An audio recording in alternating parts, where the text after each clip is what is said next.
아는 척 잘난 척하기에 딱 좋은 오늘의 책. 2차 세계대전 직후 유럽 청년들을 열광시켰던 책입니다. 바로 성장기 소설의 끝판왕으로 불리는 헤르만 헤세의 데미안. 1919년에 쓰여진 데미안은 헤르만 헤세의 대표 작품이자 명작 오브 명작으로 불리며 오늘날까지 꾸준히 인기 있는 책인데요. 저자 헤르만 헤세의 자전적 소설이기도 합니다. 자전적 소설이 뭐냐고요? 그냥 자기 이야기를 썼다 그거예요. 자, 그러면 지금부터 어디 가서 나 데미안 봤어 할 수 있게 만들어 드리겠습니다. 자, 데미안 소설의 주인공은 데미안이 아닙니다. 바로 싱클레어라는 소년인데요. 싱클레어는 기독교 집안의 아들입니다. 평온하고 단란한 가정에서 살고 있죠.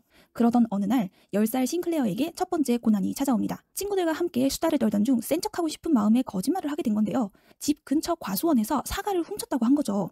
그런데 이럴 수가, 잘못 걸렸어요. 싱클레어 인생의 최대 빌런인 크로머라는 아이에게 제대로 물린 겁니다. 크로머는 내가 사과 도둑인 걸 소문내지 않을 테니 그 대가로 돈을 달라고 합니다. 싱클레어는 덜컥 겁이 납니다. 아무리 거짓말이라고 해도 이미 엎질러진 물이잖아요. 게다가 부모님은 절실한 기독교 신자였기에 만약 거짓말을 했다고 하면 어마어마한 벌을 받을 것만 같았거든요. 결국 싱클레어는 크로머의 협박에 돈 셔틀을 당하게 되고 계속 협박을 받게 됩니다. 자신의 거짓말에 발목 잡혀 하루하루 공포의 나날을 보내게 되죠. 그러던 어느 날 학교에 전학생이 옵니다. 자, 드디어 우리의 주인공이 등장했습니다. 그의 이름은 막스 데미안. 그는 성숙한 외모와 점잖은 분위기를 풍기는 사람이었습니다. 데미안은 싱클레어에게 먼저 다가오더니 알 수 없는 소리를 합니다. 바로 카인과 아벨에 관한 이야기였는데요. 자, 이 이야기는 성서에 나오는 이야기로 카인과 아벨이라는 형제가 살았는데 형인 카인이 동생인 아벨을 때려 죽인 인류 최초의 살인 이야기입니다. 그런데 데미안은 동생 아벨을 때려 죽인 카인이 나쁜 놈, 살인마가 아니라 강한 놈이라고 이야기합니다. 절실한 기독교 집안에서 조기 교육을 받아왔던 싱클레어. 보통 카인은 나쁜 사람이니까 악이고 아벨은 선이었는데 악과 선이 아니라 강한 자와 약한 자로 분류할 수 있다는 거죠. 자, 이제 싱클레어의 세계관이 흔들리고 스스로의 가치관을 고민하는 시기가 찾아옵니다. 동시에 데미안과도 급속도로 친해지는데요. 데미안이 싱클레어를 괴롭히던 빌런 크로머를 손봐준 겁니다. 데미안이 크로머를 만나고 난 뒤로 더 이상 크로머가 싱클레어를 괴롭히지 않게 된 겁니다. 그렇게 둘은 짱친이 되어서 학창시절을 보냅니다. 고등학교 진학할 무렵이 됐어요. 그런데 우리의 짱친 데미안이 훌쩍 여행을 떠나버려요. 결국 싱클레어는 혼자 고등학교에 입학하게 되는데요. 이제 착한 싱클레어는 가고 이곳에서 술과 성에 눈을 뜨며 점점 타락하고 방탕해져 갔는데요. 더 이상 데미안처럼 마음을 나눌 친구도 없었기에 싱클레어의 고등학교 시기는 암흑 그 자체였습니다. 싱클레어는 마음이 복잡할 때 그림을 그렸는데 처음에는 한 여인에게 반해서 그림을 그렸습니다. 그녀에게 베아트리체라는 이름까지 붙였죠. 그런데 어째 그림이 보면 볼수록 누구랑 닮았습니다. 바로 데미안이죠. 그는 자신도 모르는 사이에 데미안을 숭배하고 동경하고 있었던 겁니다. 완전 데며들어버린 거죠. 자, 데며들어버린 싱클레어 앞에 어느 날 갑자기 데미안이 나타납니다. 데미안은 싱클레어에게 너의 내면에 무엇인가가 있으니 그것에 귀를 기울여 라고 하고 그냥 가버립니다. 데미안은 밀당의 신인 것 같아요. 자, 데미안 아리를 하던 싱클레어는 꿈을 꿉니다. 커다란 새가 나오는 꿈이었는데요. 곧바로 그 새를 그립니다. 그리고 데미안에게 그림을 보내죠. 며칠 뒤 데미안에게 답장이 옵니다. 이 답장의 글귀가 데미안 책에서 가장 유명한 구절로 꼽히고 있죠. 새는 알을 깨고 나온다. 알은 곧 세계이다.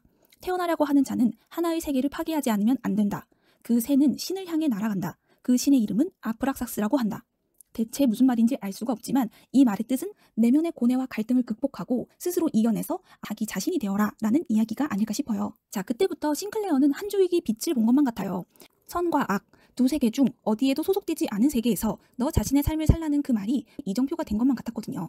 그때부터 방탕한 생활도 조금씩 잦아듭니다. 그렇게 질풍노도의 시기가 일단락되고 싱클레어는 대학에 진학하게 됩니다. 그리고 이때 다시 또 데미안을 만나게 되죠.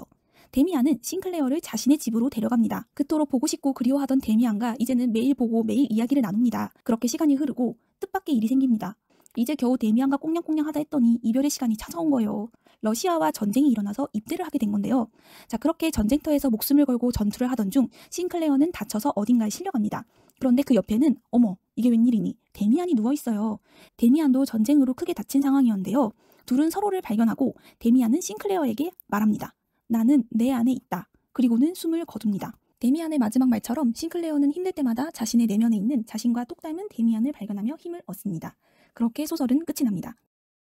사실 이번 소설을 간략하게 정리하기가 쉽지 않았어요.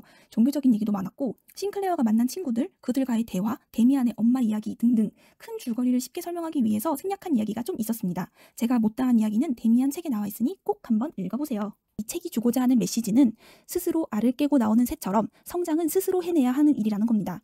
지금 이 순간 여러분이 하고 있는 것이 무엇이든 간에 그것이 잘 되든 못 되든 여러분은 알을 깨는 행위를 하고 있는 것이며 언젠간 그 알을 깨고 하늘로 날아갈 거라는 거죠.